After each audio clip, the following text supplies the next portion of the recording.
Hi everyone, कैसे हैं आप सभी? आई होप आप सभी लोग अच्छे से होंगे और आपकी पढ़ाई बहुत अच्छे से हो रही होगी। So my dear students, in this class we are going to study about the chapter force and pressure from your class 8th. So first, what are we going to study in this force and pressure? We are going to study the topics which are in your book, like which they expect you to know. And second thing, we'll clear up basic concepts because you'll know that you'll be studying about the force in your class 9th also. Okay, so those concepts should be clear in your class 8th only. Then in the class 9th, you'll be studying about the more advanced concepts of the course. All right, so without any further delay, let's start the session. So this is the chapter name, force and pressure. Okay, all right. All right, so the first thing here, which is the force. Okay, so what is the force? We all know that whenever we need to move something from one place to the other place, we need to apply force, we need to do something. Okay, वो खुद से नहीं होगी कोई चीज़। मुझे एक चीज़ यहाँ से वहाँ लेनी है, वो खुद से नहीं होगी, मुझे कोई एफर्ट्स करने हैं। ठीक है, और आपको पता है वो एफर्ट्स हम मोस्टली दो तरीके के देते हैं। या तो मैं इस ऑब्जेक्ट को जो है अपनी बॉडी से दूर लगाऊंगा, राइट, तो मैं उसको जो फोर्स लगा रहा हूँ अपने से दूर लगा रहा हूँ, या मैं उसको अपनी ओर खींच रहा हूँ। यही दो चीज़ें जो है हम कर रहे होते हैं मोस्टली। सो ऐसी करके डेफिनेशन है फोर्स की। इट्स अ पुश और a pull on an object. Okay, simple. either we are pushing an object or we are pulling an object. Okay, interaction between the two objects arises force. जब भी दो surfaces के बीच में, दो objects के बीच में interaction होगी, तब जाके जो है वो फोर्स एग्जिस्टेंस में आएगी। ओके, चाहे वो इंटरेक्शन, विल स्टडी दैट, चाहे वो इंटरेक्शन जो है वो कॉन्टैक्ट करके हो या वो कॉन्टैक्ट के बिना भी हो सकती है। ओके, जिसके बेसिस पे हम दो टाइप्स ऑफ फोर्सेस पढ़ेंगे, the contact forces and the non contact forces. Okay, but for now you just need to know that whenever there is an interaction happening between the two objects, then the force comes into the play. Okay, push, when an object is moving away from the applier of the force. Just for an example, I'll take a block. Okay, let me draw the block here. The block is like this, and there is some person out here, and that person is pushing it. Okay, so he's applying the force in this direction, so this block is also moving in the same direction. So this type of force would be known as the push. Is it clear? All right, then similarly for the pull, what I'll be doing is that I'll be drawing the block again. There is a rope connected to it, and the person is pulling this. Okay, he's pulling it towards itself. Okay, so this type of force would be known as the pull. So pull is when an object is moving towards the applier of the force. Now this object, this block, it will be moving towards this applier of the force. All right, then you see that what mostly we do that, what are the effects of the forces? Okay, so before the studying the effect of the forces, there is one thing which I want you to know is that I'll take a block again. I'll take a block again, and I'm telling you that I'm applying two forces on this block. Okay, two forces on the block, and those two forces are 12 Newton. Okay, and the second force which I'm applying is the 12 Newton also. What will happen to this block? In which direction block will move? Tell me. Absolutely right. You cannot say that in which direction the block will move. It's very simple. How can you say? जब तक आपको direction मैं नहीं बताऊंगा इन दोनों forces का, तब तक आप कुछ नहीं बता सकते कि ये ब्लॉक जो है कहां से मूव करेगी।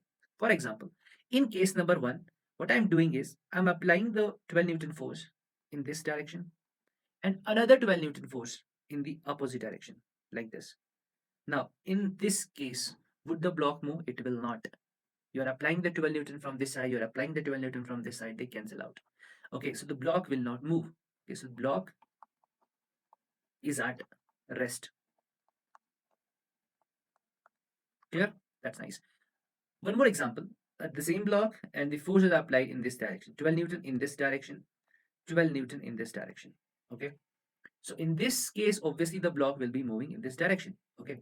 So you would say that, yeah, apart from the magnitude, which I know it's 12, and Newton is the SI unit of the force, okay, which I'm going to discuss in the next class, in the next slide. Apart from these two, we also need to know its direction. Okay. Force का effect जानने के लिए आपको उसका magnitude, आपको उसकी direction दोनों पता होनी चाहिए। ओके, सिर्फ आप मैग्नीट्यूड से कुछ नहीं कर सकते, कुछ नहीं बोल सकते। ओके, सो ऐसी क्वांटिटी जहां पे आपको magnitude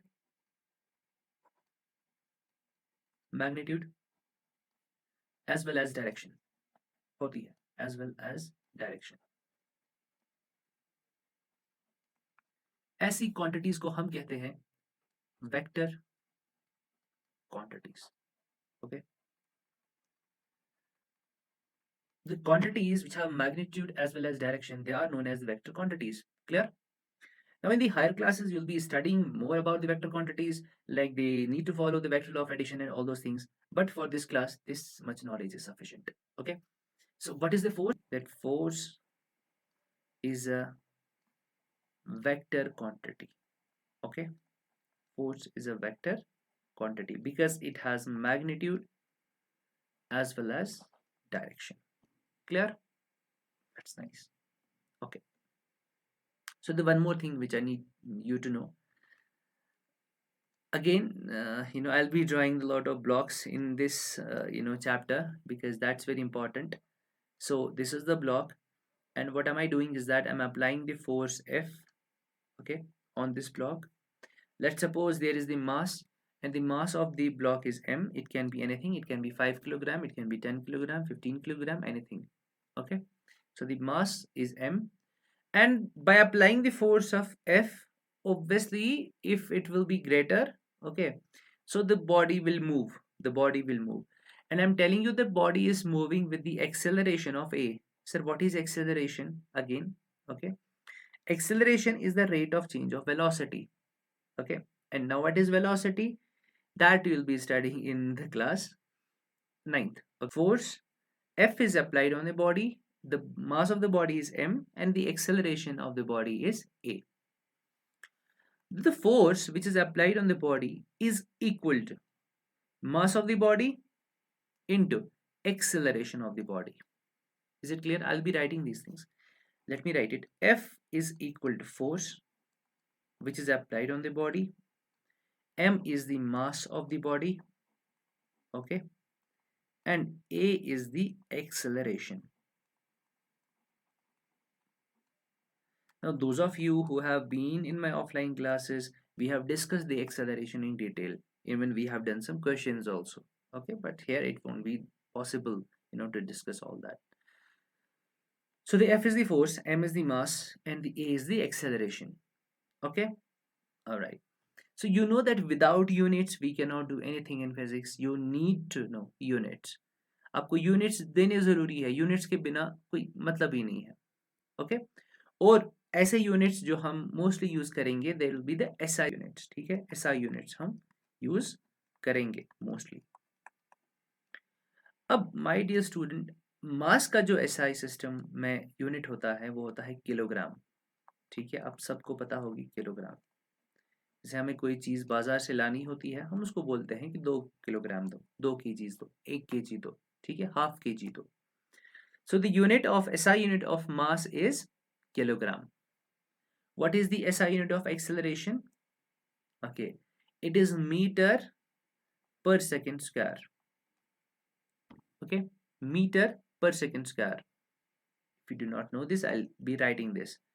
Meter per second square. This is second, and you need to apply square to the second. This is the SI unit of the acceleration.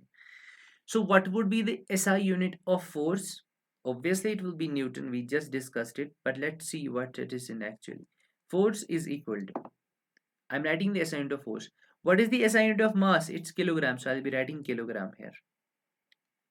What is the SI unit of acceleration? It is meter per second square. That's nice.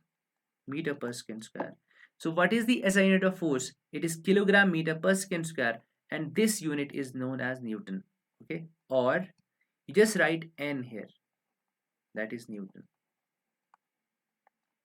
Okay, because every now and then you won't be writing kilogram meter per second square. बहुत hectic. ठीक है, उसके बिना पर हम सिर्फ एक इसका नाम देते हैं और इसको हम कहते हैं न्यूटन.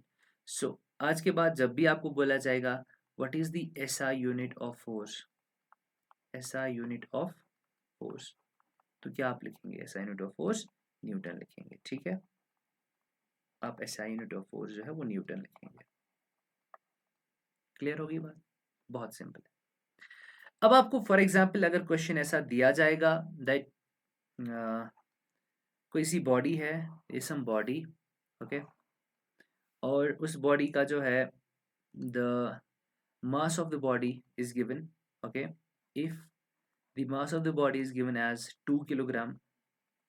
ओके, 2 किलोग्राम की कोई बॉडी है और हमने बोला है उसको हमने एक्सेलरेट करवाया बाई 2 मीटर पर सेकेंड स्क्वायर, उसकी एक्सेलरेशन होगी 2 मीटर पर सेकेंड स्क्वायर। बताओ हमने उस पर फोर्स कितना लगाया था? हमने उस पर फोर्स कितना लगाया था? सिंपल है, force is equal to mass of the body into acceleration of the body. Simple. what is the mass of the body? It is 2 kilogram. You have been given that it is 2 kilogram. Okay, let me write kilogram multiply. What is the acceleration? It's given, it is 2 meter per second square. Clear? That's nice. Force is equal to 2 into 2 is how much? It is 4 kilogram meter per second square. और as I said that इसी को हम Newton लिखते हैं. So force is equal to 4 Newton. Clear? Force is equal to 4 Newton. Is it clear to all of you? That's nice. Now there is one thing. जब भी for example मैं कोई formula लिखता हूँ, उसमें जब भी मुझे वेक्टर क्वांटिटी दिखानी होती है तो मैं खाली लिखूंगा थोड़ी कि ये फोर्स यहाँ पे वेक्टर है, एक्सेलरेशन वेक्टर है, नहीं। So what we do is that हम उसी के ऊपर एक एरो लगाते हैं, ठीक है, और वो हमें बताता है कि ये जो क्वांटिटी है ये एक वेक्टर क्वांटिटी है। अब जैसे कि मैंने मास पे जो है वो कोई एरो नहीं लगाया, मास पे मैंने कोई एरो नहीं लगाया, इसका मतलब है ये वेक्टर नहीं है, ठीक है। तो क्या है ये एक स्केलर क्वांटिटी है, ठीक है। स्केलर क्वांटिटी ऐसी क्वांटिटी जिसका सिर्फ मैग्नीट्यूड होगा, उसकी डायरेक्शन नहीं होगी। जैसे कि कोई बॉडी है, ये पेन है, इसका कोई मास होगा, उसमें कोई डायरेक्शन का मैटर करेगा नहीं, वो मास उसका वही है। सपोज 20 ग्राम, 30 ग्राम, 40 ग्राम, ठीक है, उसमें तो कोई डायरेक्शन का कोई हाथ नहीं है, उसमें सिर्फ और सिर्फ मैग्नीट्यूड है। और ऐसी क्वांटिटीज को हम कहते हैं स्केलर क्वांटिटीज। तो मास एक स्केलर क्वांटिटी है, इसीलिए मैंने इसके ऊपर एरो नहीं लगाया। लेकिन फोर्स स्केलर नहीं है, वेक्टर है, जैसे कि हमने डिस्कस किया। एक्सेलरेशन भी एक वेक्टर है, तो इसके ऊपर हम जो है वो एरो लगाते हैं। क्लियर है? Very good. So let's move to the next slide. Effects of the forces. अब हम अगर फोर्स लगाते हैं, if we are applying the force, what are the effects of the force?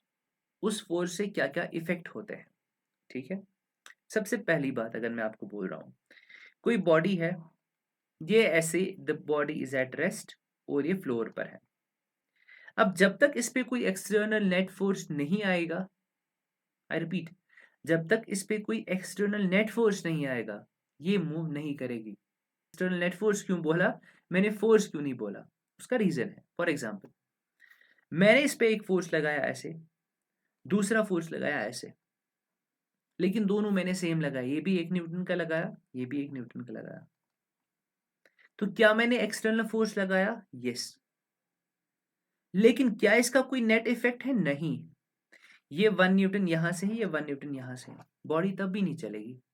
That's why I am saying that अगर कोई body rest पर है, okay, जब तक इस पे कोई नेट एक्सटर्नल फोर्स नहीं आएगा, ये बॉडी मूव नहीं करेगी। Okay, that means if the body is at rest, it will remain at rest, जब तक आप इस पे कोई फोर्स नहीं लगाओगे। आपने फोर्स लगाया, ये मोशन में आ गई बॉडी, ठीक है। यानी किसी बॉडी को रेस्ट से मोशन लाने के लिए, रेस्ट से मोशन में लाने के लिए आपको फोर्स लगेगा। हो गया एक इफेक्ट। दूसरा इफेक्ट, कोई बॉडी चल रही है, let's suppose this body is ऐसे रोलिंग, इट्स रोलिंग, जब तक आप इस पे एक्सटर्नल फोर्स नहीं लगाओगे ऐसे अपोजिट डायरेक्शन में, ये बॉडी रुकेगी नहीं, ये चलती रहेगी, चलती रहेगी, चलती रहेगी। तो दूसरा इफेक्ट ऑफ फोर्स, अगर बॉडी मोशन में है, if the body is in motion, अगर आपने इस पे फोर्स लगाया अपोजिट डायरेक्शन में, तो ये रेस्ट पे आएगी। तो मूव कर रहे हैं बॉडी को, अगर रेस्ट पे लाना है आपको फोर्स लगाना है। हो गया दूसरा इफेक्ट ऑफ फोर्स, ठीक है। तीसरा इफेक्ट, मैंने आपके हाथ में कोई क्ले दिया, ठीक है, और बोला इसकी आपको शेप बनानी है, कोई सपोज किसी लाइन लाइन बनाना है इससे, या कोई और शेप बनानी है। कैसे बनाओगे? फोर्स लगाओगे ना अपने हाथों से, अपने फिंगर्स से, you will apply some force. Okay, तो वो फोर्स आपको इफेक्ट देगा। क्या इफेक्ट देगा? शेप करेगा चेंज, ठीक है, चेंज इन शेप। ओके, ऐसे करके डायरेक्शन चेंज करेगा। कोई बॉडी चल रही है, उसमें मैंने फोर्स लगाया इस वाली डायरेक्शन में, उसने उसकी डायरेक्शन चेंज कर दी, राइट। तो ऐसे है ये effect of forces. Now let us see what is in our slide. Forces can cause an object to move. ये किसी बॉडी को जो रेस्ट पे होगी उसको मूव करवाएगा, या जो बॉडी ऑलरेडी मोशन में है उसको जो है रोकेगा, या बॉडी की डायरेक्शन जो है वो चेंज करेगा। बॉडी चल रही है इस वाले पाथ पे, मैंने ऐसे फोर्स लगाया, बॉडी चली इस वाले पाथ पे, ठीक है, बॉडी की डायरेक्शन चेंज होगी। Alright, force can change the shape of an object. जैसे मैंने बोला, मैंने आपको कोई क्ले का ऐसे दिया गोल, अब बोला इसको आपको ना शेप इसकी चेंज करनी है, आपको इसको ऐसे ट्रायंगल बनाना है। शेप तो तभी चेंज होगी जब आप इस पे फोर्स लगाओगे, अदरवाइज कभी चेंज नहीं होगी, ठीक है। Alright, let's move. The effect of the force depends on the magnitude and the direction of the force. जाहिर सी बात है, जैसे मैंने आपको पहले ही बोला कि जो फोर्स का इफेक्ट होगा उस बॉडी पे वो डिपेंड करेगा एक तो मैग्नीट्यूड पे और डायरेक्शन ऑफ द फोर्स पे। देखो मैग्नीट्यूड पे कैसे, हमारे पास लेट सपोज कोई कार है, ओके। अब कोई बंदा आएगा और वो क्या करेगा, वो इस कार को जो है ना वो धक्का देगा, लेकिन ये छोटा बंदा है, ओके। क्या इस गाड़ी को मूव करवा सकता है? नहीं, बिकॉज ये उतना फोर्स जनरेट कर ही नहीं पाएगा कि ये गाड़ी मूव हो। लेकिन फिर हम क्या लेते हैं, फिर हम किसी बॉडी बिल्डर को लेते हैं और उसको बोलते हैं जरा इस पे जो है आप फोर्स लगाओ। वो इस पे फोर्स लगाएगा, उसका मैग्नीट्यूड बहुत ज्यादा होगा, जिसके कारण जो है ये कार मूव करेगी। तो पहली बात, effect of the force depends on the magnitude. Magnitude पे डिपेंड होता है मैग्नीट्यूड कितना है। जो 1 न्यूटन का फोर्स नहीं कर पाएगा वो 10 न्यूटन का कर पाएगा, ठीक है। और दूसरी बात, direction of the force. Direction of the force पे भी डिपेंड होगा कि उसका इफेक्ट कैसा होगा। जैसे there is some toy car over here, ठीक है, हम इस पे जो है ये ऐसे फोर्स लगा रहे हैं, this force is pushing the truck, so ये ट्रक जो है ऐसे मूव करेगी, ठीक है। जैसे मैंने फिंगर से किया तो थोड़ा सा फोर्स जनरेट हुआ तो ये चली, लेकिन अगर वहीं कोई बड़ा ऑब्जेक्ट होगा तो मुझे ज्यादा फोर्स लगाना पड़ेगा उसको मूव करवाने के लिए, ठीक है। Anyone has any doubts you can write in the chat box, okay. नीचे आप कमेंट में लिख सकते हैं अगर किसी को कोई डाउट है यहाँ पे। अच्छा, फिर देखिए यहाँ पे कुछ और एग्जांपल्स है, जैसे कि ये रबर बैंड है, इस पे हमने क्या किया है, फोर्स लगाया है, फोर्स की वजह से जो है इसमें चेंज आ गई है शेप में, ठीक है। स्पॉन्ज आपने देखा होगा, ठीक है, मोस्टली किचन्स में होता है, राइट। अच्छा, स्क्वीजिंग एस स्प्रिंग, स्प्रिंग को जब हम स्क्वीज करते हैं तो उसकी शेप चेंज हो जाती है, फिर छोड़ते हैं तो फोर्स जो है वो अपोजिट डायरेक्शन में लग के उसकी शेप जो है फिर से चेंज हो जाती है, ओके। तो इफेक्ट्स ऑफ द फोर्सेस में आपने बिल्कुल सही से क्या क्या पढ़ा। पहले, अगर बॉडी रेस्ट में है उसको मोशन में लाएगी। दूसरी चीज, अगर बॉडी मोशन में है उसको रेस्ट में ला सकते हैं। तीसरी चीज, उसकी शेप जो है वो चेंज कर सकते हैं। चौथी चीज, उसकी डायरेक्शन भी जो है वो चेंज कर सकते हैं। Clear? Alright, let's see this. Now what is the resultant force. Resultant force से हम क्या समझते हैं वो देखिए। देखो जैसे मैंने आपको कहा, फोर्स का इफेक्ट बॉडी पर बहुत सारी चीजों पर डिपेंड है। एक, उसका मैग्नीट्यूड कितना, दूसरा उसका डायरेक्शन कैसा, ठीक है। अगर बॉडी पे दो फोर्सेस एक डायरेक्शन में लग रहे हैं तो उनका नेट इफेक्ट बॉडी पे जो है वो उन दोनों का सम होगा। जैसे मैंने बॉडी ली, ये ब्लॉक है एक, इस पे मैं बोल रहा हूं आपको दो फोर्सेस लग रहे हैं और दोनों लग रहे हैं सेम डायरेक्शन में, ऐसे this is the force one and I'm putting an arrow on top of it. Why? Because force is a vector quantity. दूसरा फोर्स लगाया F2, इसके ऊपर एरो लगाया, Why? Because it is a vector quantity. दो forces मैंने लगाए same direction में, इनका इफेक्ट, दो फोर्सेस का जो इफेक्ट बॉडी पे रहेगा वो होगा इन दोनों का सम, ठीक है। So I would say the net force on the body will be equal to the sum of the two forces, यानी F1 plus F2, okay. So you see, if the two forces act in the same direction on an object, then net force acting on it is the sum of the two forces. अगर आपके पास कोई body है, ठीक है, और उसमें दो forces लग रहे हैं सेम डायरेक्शन में, ओके, तो उनका नेट इफेक्ट कितना आएगा, सम आएगा दोनों का, ओके। यहाँ से नहीं दिख रहा है तो I'll be highlighting it. Alright, ये देखिए यहाँ पे एक ब्लॉक है. Okay, so these are two boys और ये दोनों जो है इसको पुश कर रहे हैं इसी साइड से. राइट, इसी साइड से. तो इनका नेट इफेक्ट कितना होगा? सम होगा दोनों का. तो मैं यहाँ पे लिखूंगा F net will be equal to F1 arrows why because it's a vector quantity plus F2.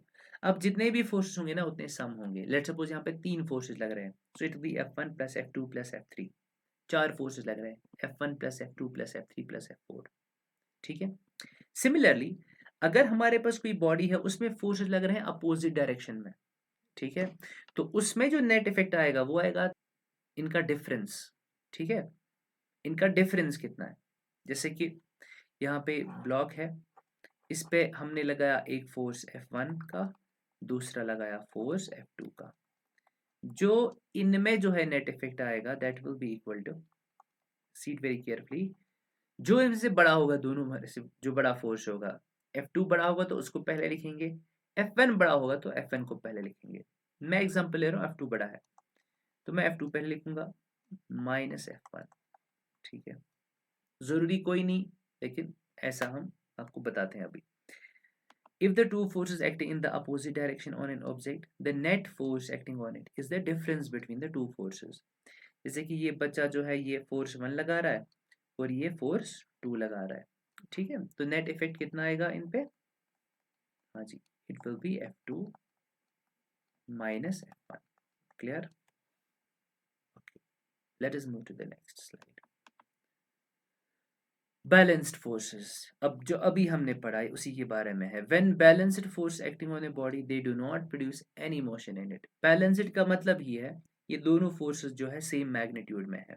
Okay, जैसे कि हमें अभी एग्जांपल दी, जैसे कि मेरे पास कोई ब्लॉक है उसमें एक साइड से भी उतना ही फोर्स लग रहा, दूसरे साइड से भी उतना ही फोर्स लग रहा. ठीक है, तो ये बैलेंस्ड फोर्स है, जैसे कि F1 है और यहाँ से भी F1 है.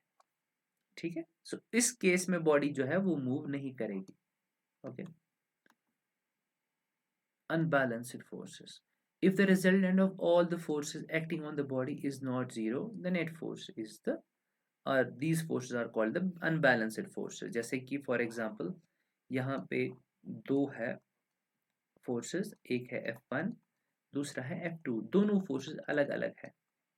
ओके, दोनों फोर्सेस अलग अलग है तो ये अनबैलेंस्ड है. तो बॉडी इस में मूव करेगी और कहाँ से मूव करेगी?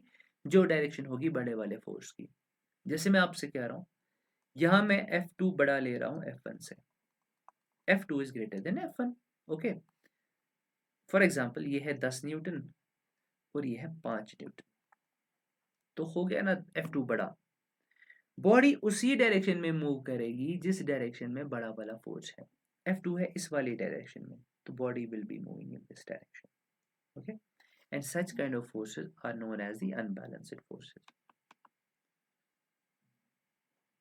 All right, let us see this types of forces. अभी देखिए आपने बैलेंस्ड और अनबैलेंस्ड फोर्सेस तो पढ़े, दो टाइप्स फोर्सेस के, लेकिन वो थे on the basis of the magnitude. ठीक है, on the basis of the net effect. But हमारे पास और टाइप्स ऑफ फोर्सेस है और वो है on the basis of the surfaces. Like nature of the surfaces, वो सरफेसेस आपस में कैसे इंटरेक्ट करते हैं. ओके, सरफेसेस आपस में कैसे इंटरेक्ट करते हैं, ऑन दैट बेसिस हमारे पास बहुत सारे टाइप्स ऑफ फोर्सेस है. ओके, और इनको हम ब्रॉडली डिवाइड करते हैं दो कैटेगरीज में. पहला कैटेगरी आता है कॉन्टैक्ट फोर्स, दूसरा कैटेगरी जो है वो है non contact force. Now, contact forces are the forces wherein the contact between the two objects, contact between the two surfaces is necessary. Okay, जैसे कि फॉर एग्जांपल मैं कोई फोर्स लगा रहा हूँ और there is some frictional force, जैसे you know there is a block और ब्लॉक जो है वो मूव करा रहे हैं हम किसी सरफेस पे. तो उस ब्लॉक के यू नो सरफेस से और ये जो ग्राउंड वाली सरफेस है इनके बीच में एक फोर्स आता है जिसको बोलते हैं फ्रिक्शनल फोर्स. लेकिन ये तभी आएगा जब कांटेक्ट होगा, कांटेक्ट के बिना नहीं होगा. ओके, नॉन कांटेक्ट फोर्सेस जहां पे हमें बॉडीज का टच होना, ठीक है, जरूरी नहीं है, उसके बिना भी जो है फोर्स एक्सिस्टेंस में आएगा. ग्रेविटेशनल फोर्स, मैंने पेन ऐसे ड्रॉप किया, पेन फिर भी जो है अर्थ की ओर खींचेगा.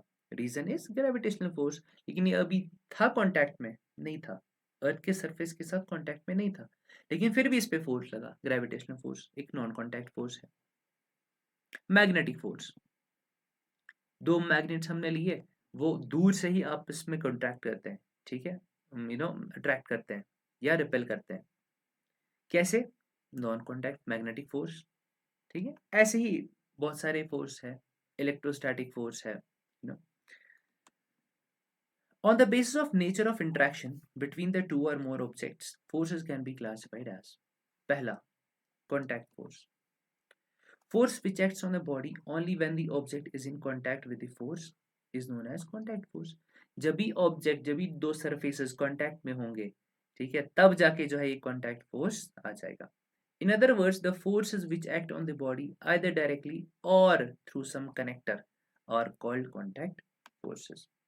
इसमें एक है मस्कुलर फोर्स, जो आप अपनी मसल से लगाते हो. मैंने कोई पिक किया, मैंने ऐसे माउस यहाँ से यहाँ लगाया, ठीक है, आई यूज्ड माई मसल्स, ठीक है, तो मसल्स की एनर्जी यहाँ पे यूटिलाइज हो गई, ठीक है, फोर्स मैंने लगाया. The force that comes into play because of action of muscles is called muscular force, ठीक है. ऐसा फोर्स जो एग्जिस्टेंस में आता है just because of the muscles, action of the muscles. Human beings use muscular force in order to walk, ठीक है, हम चलते हैं, हम रन करते हैं, हम हर एक चीज काम करते हैं बिकॉज ऑफ दिस फोर्स, ठीक है. ये फोर्स नहीं होगा हम काम ही नहीं कर पाएंगे. Right now I am writing because of this force, I am using my muscles, मैं सारी की सारी मसल्स यहाँ की यूज कर रहा हूँ. Expansion and contraction of lungs is because of muscular force. तो आप लंग्स में जो आपने पढ़ा होगा डायफ्राम से वगैरह, जो कॉन्ट्रैक्शन और एक्सपेंशन होता है लंग्स का, वो भी जो है वो एक मस्कुलर फोर्स से होता है. Frictional force, it is the force that is exerted by the surface over an object wherever the object moves on the surface, ठीक है. जैसे कि ये बॉडी है, ये रेस्ट पर है, तो अभी तो कोई फ्रिक्शनल फोर्स नहीं एग्जिस्टेंस में आएगा, बट जब भी ये बॉडी मूव करेगी तो इस बॉडी और इस सरफेस के बीच में फ्रिक्शनल फोर्स जो है वो एग्जिस्टेंस में आ जाएगा, ठीक है. Force of friction has the following characteristic. Frictional force की क्या कैरेक्टरिस्टिक है? Force of friction always acts in the opposite direction of the motion of the object, ठीक है. जहां से मोशन की डायरेक्शन है उसके अपोजिट जो होगा फ्रिक्शनल फोर्स होगा, ठीक है. अब अगेन ये चैप्टर है फ्रिक्शन, इन योर क्लास 8 पढ़ेंगे हम डिटेल में. ओके, ये बॉडी है, अगर ये मूव कर रही है इस वाली डायरेक्शन में तो फ्रिक्शनल फोर्स इसका आ जाएगा इस वाली डायरेक्शन में, opposite direction. Okay. Tension force. When a body is connected by means of a string or a rope, a force may be exerted on the body by string or a rope. The force is called tension. अगर मैंने कोई body ली ऐसे और इसको connect किया ऐसे रोप के साथ, ये मैंने रोप ली और अब मैं जो है इस रोप को खींच रहा हूँ, ठीक है, तो इस रोप में ऐसे फोर्स आएगा, ठीक है, उसको हम कहते हैं टेंशन फोर्स, ठीक है. 1 second, sorry.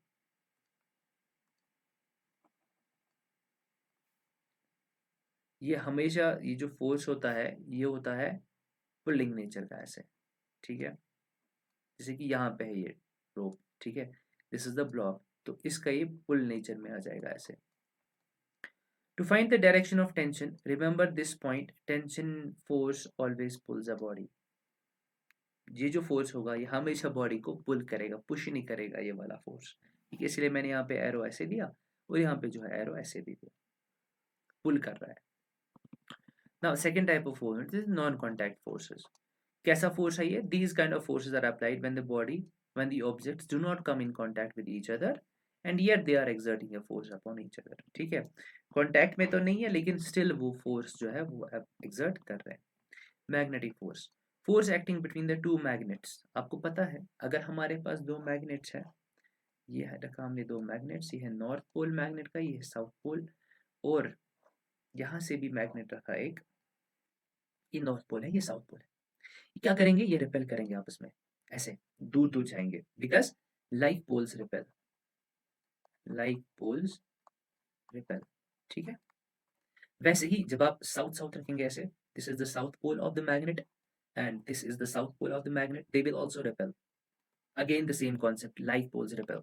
And what happens to the unlike poles? Like this is the north pole This is the south pole. What happens to these? They attract. Okay, they attract. So we would say that unlike poles attract. All right. So ये force लगने के लिए क्या इनका contact में आना जरूरी था? नहीं, कांटेक्ट के बिना ये फोर्स अप्लाई हुए। सो इसीलिए मैग्नेटिक फोर्स एक नॉन कांटेक्ट फोर्स है। ठीक है, एक नॉन कांटेक्ट फोर्स है। ऑलराइट, दूसरा type of force, non contact force, electrostatic force है। The force exerted by the charged particle is called the electrostatic force। जैसे हमारे पास आपको पता होगी चार्जेस दो तरीके के होते हैं, पॉजिटिव होता है, नेगेटिव होता है। यहाँ पे भी सेम कॉन्सेप्ट, लाइक चार्जेस जो होते हैं वो रिपेल करते हैं, जैसे लाइक पोल्स रिपेल करते थे, और अनलाइक चार्जेस जो है वो अट्रैक्ट करते हैं। तो यहाँ पे मैंने पॉजिटिव लिया, दोनों लाइक है तो ये रिपेल करेंगे। ठीक है, तो मैं लिखूंगा लाइक चार्जेस रिपेल, ओके, और अनलाइक चार्जेस अट्रैक्ट। तो देखो यहाँ पे पॉजिटिव पॉजिटिव इन्होंने रिपेल किया, ऐसे दूर दूर गए, नेगेटिव नेगेटिव इन्होंने रिपेल किया, दूर दूर गए। ये न्यूट्रल है, कोई चार्ज नहीं है, इनमें ना अट्रैक्शन होगा ना रिपल्सन होगा, कुछ नहीं होगा। अट्रैक्शन क्यों? बिकॉज ये नेगेटिव है, ये पॉजिटिव है। ठीक है, gravitational force, it is an attractive force that is applied by the earth on all the objects. ठीक है, अब यहाँ पे जो है एक कंफ्यूजन होता है कि क्या सिर्फ अर्थ जो है वो ग्रेविटेशनल फोर्स लगाता है, राइट? जब भी आप क्लास 9th में पढ़ोगे universal of gravitation, in that you will study that हर एक ऐसी बॉडी जिसका मास होगा, ठीक है, आई रिपीट, हर एक ऐसी बॉडी जिसका मास होगा वो दूसरी ऐसी बॉडी को अट्रैक्ट करेगा जिसका मास होगा। सिंपल। जैसे मैं अब लूंगा कोई बॉडी, छोटी सी बॉडी मैंने ली, बहुत छोटी बॉडी, उसका मास है m, कोई और बॉडी ली, वो भी छोटी है, उसका भी मास है m। ओके, नाउ बिकॉज इनका मास है तो ये आपस में जो है अट्रैक्ट करेंगे। क्या करेंगे? अट्रैक्ट करेंगे। और इस वाले फोर्स को हम बोलेंगे ग्रेविटेशनल फोर्स। ऐसा फोर्स जिसका कॉज जो है वो मास है। ठीक है, अब बॉडी का जितना ज्यादा मास होगा उतना ही ज्यादा ग्रेविटेशनल फोर्स भी आ जाएगा। ठीक है, मैं दो पेन्स ले रहा हूं ऐसे, इसका भी मास है, इसका भी मास है, लेकिन इनका मास बहुत कम है। ठीक है, इनका मास जब बहुत कम है तो उसकी वजह से इनके बीच में जो ग्रेविटेशनल फोर्स है वो भी कम है, इसीलिए आपस में टकराते नहीं। राइट, अदरवाइज अगर ये ज्यादा होता मास तो ये आपस में टकरा जाते। ठीक है, अर्थ का मास जो है वो बहुत ज्यादा है, इट इज ह्यूज, बहुत बड़ा है। ठीक है, उसकी वजह से उससे जो ग्रेविटेशनल फोर्स है वो ज्यादा आता है, तब जाके आप देखोगे चीजों को जो है वो अर्थ की ओर गिरती है। Okay, so what is the first thing which we studied? That it's an attractive force that is applied by the earth on all the objects। ठीक है, अट्रैक्टिव फोर्स, अट्रैक्टिव फोर्स। ठीक है, ये रिपल्सिव नहीं हो सकता। इससे पहले वाला देखो, बैक स्लाइड। इलेक्ट्रोस्टैटिक फोर्स, यहाँ पे रिपल्सिव था, यहाँ पे रिपल्सिव था, यहाँ पे कुछ नहीं था, यहाँ पे अट्रैक्शन था। यानी electrostatic force can be repulsive, can be attractive both. ठीक है, अच्छा उससे पहला देखो, मैग्नेटिक फोर्स, मैग्नेटिक फोर्स, यहाँ पे रिपल्सिव, यहाँ पे भी रिपल्सिव, लेकिन यहाँ पे अट्रैक्टिव। ठीक है, तो दोनों मैग्नेटिक फोर्स भी और इलेक्ट्रोस्टैटिक फोर्स भी दोनों है, रिपल्सिव भी है और अट्रैक्टिव भी है, लेकिन ग्रेविटेशनल फोर्स सिर्फ और सिर्फ अट्रैक्टिव है। ओके, तो ऐसा questions you can be asked, you can be asked the questions like this, that which of the following force is only attractive. उसमें ऑप्शंस में भी दिए जाएंगे, electrostatic force, magnetic force, gravitational force, so which would be the right answer? Gravitational force. It is also called the force of gravity or gravity that acts upon all the objects that are present on or near the earth surface। अब यहाँ पे जो अर्थ की जो gravitational force आ जाता है उसको हम स्पेसिफिक एक नाम देते हैं, ग्रेविटी बोलते हैं वगैरह। ठीक है, बस ये कोई ज्यादा जो है चीज नहीं। Okay, now let us move to the next concept which is pressure. Okay, आपको याद है मैंने आपको बोला कि फोर्स का जो इफेक्ट होगा बॉडी पे वो दो चीजों पे डिपेंड है, एक तो है मैग्नीट्यूड पे, दूसरा है डायरेक्शन पे। ओके, तीसरी चीज जिस पे ये डिपेंड है वो है एरिया जिस पे वो फोर्स लग रहा है। जिसमें मैं कोई कोई फोर्स लगा है, ठीक है, मैं कोई फोर्स लगा रहा हूँ अपने हाथ पे, तो ये मैं किसी एरिया पे लगा रहा हूँ ना फोर्स, एरिया ये है। ओके, अच्छा, अब मैं क्या कर रहा हूँ, मैंने ऐसे मोबाइल रखा इस पे, अब मैं इस पे फोर्स लगा रहा हूँ, अब एरिया इतना है जिसपे मैं फोर्स लगा रहा हूँ। ओके, अच्छा मैंने कोई छोटी सी चीज ली, सपोज मैंने एक टेप रोल लिया, ठीक है, ये रखा हाथ में, अब मैं फिर से फोर्स लगा रहा हूँ अपने हाथ पे, लेकिन देखो एरिया ऑफ कॉन्टैक्ट क्या है यहाँ पर, एरिया ऑफ कॉन्टैक्ट सिर्फ इतना है। ठीक है, तो फोर्स का इफेक्ट कितना होगा बॉडी पे, एक तो वो डिपेंड करेगा मैग्नीट्यूड पे, दूसरा वो डिपेंड करेगा डायरेक्शन पे, तीसरा वो डिपेंड करेगा एरिया पे जिस पे वो फोर्स लग रहा है। ठीक है, same force, same force different effect देगा मुझे अगर वो छोटे एरिया पे लगेगा और अगर वो बड़े एरिया पे लगेगा। ये क्या है इसको मैं आपको पूरी तरीके से समझाऊंगा। ये आप देखो इधर पहले, ये देखो बच्चा, फोर्स मैंने सेम लिया है, यहाँ पे भी सेम है फोर्स एफ, यहाँ पे भी फोर्स है सेम एफ। यहाँ पे ये लार्ज एरिया पे लग रहा है, देखो एरिया कितना लार्ज है जिसपे ये फोर्स लग रहा है, ठीक है। यहाँ पे एरिया कम है जिसपे फोर्स लग रहा है। तो ऑल दो ये दोनों फोर्सेस बराबर है, एफ एफ, इनकी डायरेक्शन भी बराबर है, डाउनवर्ड्स डाउनवर्ड्स, ये देखो डाउनवर्ड्स डाउनवर्ड्स, लेकिन इनका इफेक्ट फिर भी सेम नहीं होगा। क्यों? बिकॉज यहाँ पे इसका एरिया डिफरेंट है, ये लार्ज एरिया है, यहाँ पे इसका एरिया कम है, स्मॉल एरिया, ठीक है। अब इसके एप्लीकेशंस क्या है? बहुत सारे एप्लीकेशंस है। जहां पे मुझे प्रेशर का इफेक्ट, सॉरी फोर्स का इफेक्ट ज्यादा चाहिए, जहां पे भी मुझे फोर्स का इफेक्ट ज्यादा चाहिए, मैं वहां पे एरिया कम कर देता हूँ। और जहां पे मुझे फोर्स का इफेक्ट कम चाहिए, मैं वहां पे एरिया बढ़ाता हूँ। ओके, ये हम यूज करते हैं डे टू डे लाइफ में। You will see the knife, knife का जो एंड होता है वो बहुत ही शार्प होता है, जहां से हम काटते हैं नाइफ, जहां से हम काटते हैं वेजिटेबल्स, ठीक है, वो बहुत शार्प होता है। ओके, कंपेयर टू हमारे जो स्कूल की बैग्स की स्ट्रैप्स होते हैं ऐसे, वो जो होते हैं बहुत मोटे होते हैं, ताकि हमारे शोल्डर्स पे जो है वो फोर्स कम आ जाए, ठीक है। सिमिलरली बहुत सारी एग्जांपल्स है जिसको हम पढ़ेंगे, but for now let us see what is pressure. Simple, it is the force, it is the force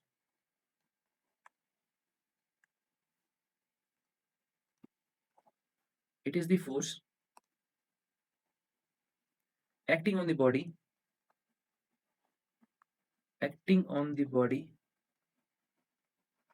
per unit area, per unit area, ठीक है।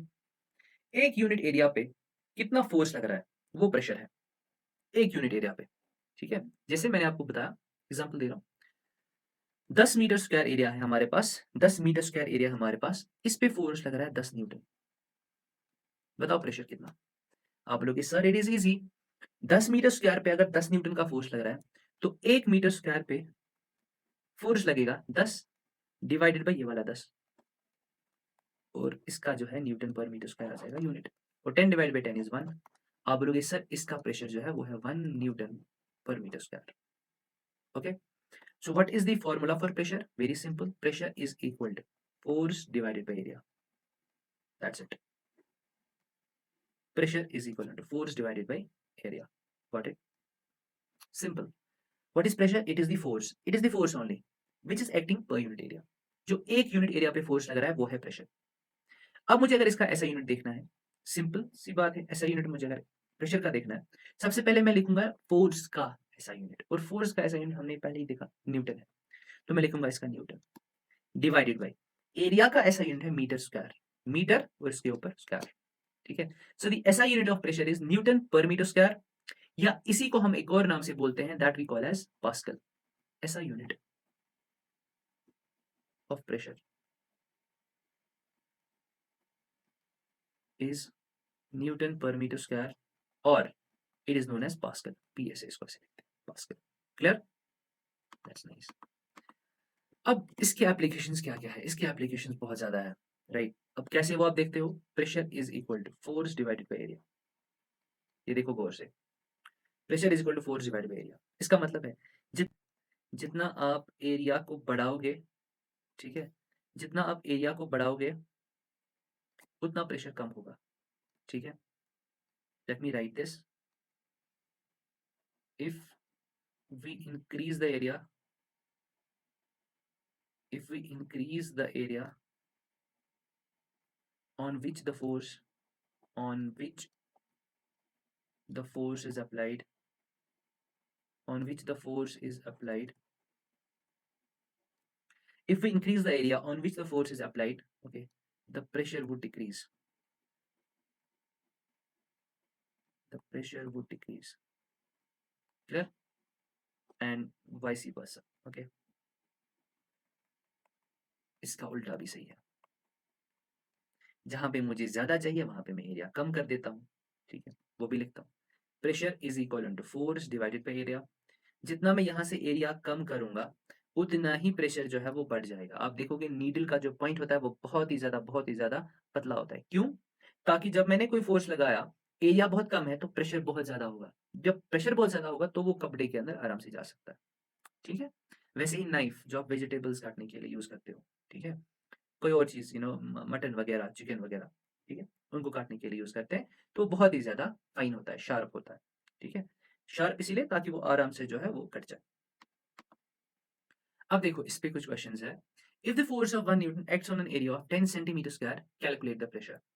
ध्यान से देखना, जब भी आप किसी न्यूमेरिकल में ऐसा यूनिट के साथ जाते हो तो सब भी जगह ऐसा यूनिट यूज करो, ठीक है।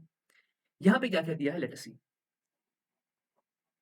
फोर्स दिया है 1 newton, force is given as 1 newton, तो मैंने लिखा 1 न्यूटन, विच इज गुड।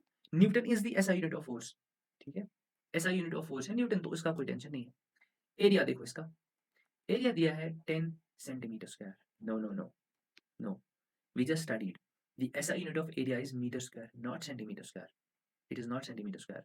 तो दैट मीन्स आपको पहले इसको कन्वर्ट करना पड़ेगा ऐसा यूनिट में, उसके बाद आप इसको फॉर्मूला में लिख सकते हो। अगर आपने फॉर्मूला लिखी pressure is equal to force by area, force का वैल्यू दिया 1 न्यूटन और एरिया का वैल्यू दिया 10 centimetre square, this is wrong, this is wrong, ये गलत है। आपको सेंटीमीटर स्क्वायर को पहले कन्वर्ट करना पड़ेगा मीटर स्क्वायर में, ठीक है, समझ आ गई बात। चलिए देखते हैं कैसे करते हैं वो, ओके। हाँ, अगर यहाँ पे होता है 10 मीटर स्क्वायर, फिर आप उसको डायरेक्टली पुट करते फॉर्मूला में, फिर आपको कन्वर्ट करने की जरूरत नहीं, ओके। मैं अब आपको दिखाने जा रहा हूँ कि कन्वर्ट कैसे करते हैं, ध्यान से देखना very carefully. First of all centimetre square भूल जाओ, पहले हम देखते हैं सेंटीमीटर। 1 सेंटीमीटर बराबर होता है 10 टू द पावर -2 मीटर्स, ठीक है। 1 centimetre is equal to 10 to the power -2 metres, हो गया 1 सेंटीमीटर। अगर मैं मुझे सेंटीमीटर स्क्वायर चाहिए, तो मैं क्या करता हूँ, पहले मैं 1 सेंटीमीटर स्क्वायर लिखता हूँ, ध्यान से देखना 1 सेंटीमीटर स्क्वायर। क्या मैं इस 1 सेंटीमीटर स्क्वायर को ऐसे लिख सकता हूँ, 1 सेंटीमीटर इंटू 1 सेंटीमीटर? हाँ, क्यों? 1 इंटू 1 कितना होता है, 1, तो आ गया 1।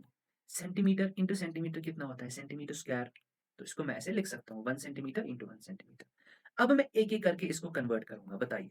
ये वाला 1 सेंटीमीटर जो बराबर है 1 सेंटीमीटर, अभी आपने बोला 10 टू द पावर -2 मीटर, तो इसके बदले मैंने लिखा 10 to the power -2 metres into, यहाँ पे भी एक और सेंटीमीटर है, इसके बदले भी लिखूंगा 10 to the power -2 metres.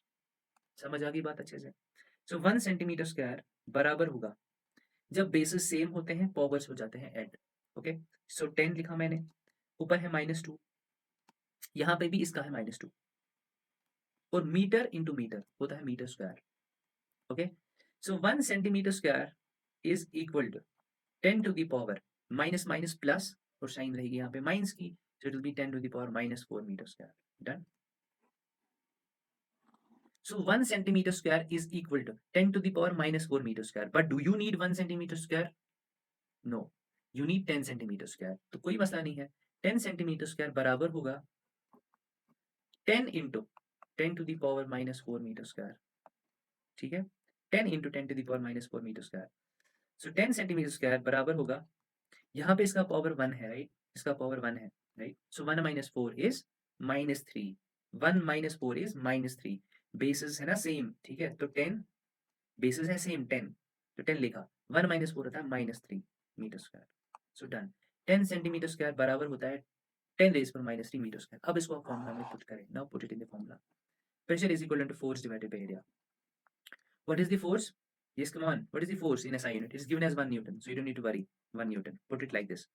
What is the area? It is 10 centimeter square. But can you put centimeter square? You cannot, because centimeter square SI unit नहीं है। इसको कन्वर्ट करो मीटर स्क्वायर में, क्या हमने किया? यस, यहाँ पे 10 centimetre square is equal to 10 raise पर -3, तो यहाँ पे लिखा है 10 रेज पर -3 metre square. Good. Pressure is equal to 1 into, ये 10 रेज पर -3 आप ले रहे हो न्यूमरेटर में ऐसे, ठीक है, तो बनेगा प्लस 10 रेज पावर +3, और इसका जो अब आ गया unit newton per metre square आ गया, जिसको हम पास्कल बोलते हैं, ठीक है। So pressure is equal to, बताइए 1 से कोई मल्टीप्लाई करेगा तो कोई फर्क नहीं पड़ेगा, तो pressure is equal to 10 raise power 3, या इसको आप ऐसे लिखो 10 रेज पावर 3 का मतलब 1000, right, pascals, okay. So how much is the pressure? Pressure is equal to 1000 pascals. Clear? All right. So just for your practice, I have one more question. The question is very simple. If force of 10 Newton acts on an area of 100 centimeter square, calculate the pressure. Okay. जिस आप खुद से ही try करो, ठीक है? और जो है कमेंट्स में लिखो अपने answer, right? Right the answer in comments, okay? अब देखो इसमें प्रेशर जो है वो कितना आता है, ठीक है? Let me know, alright? And now there is the last topic of this, that is the pressure exerted by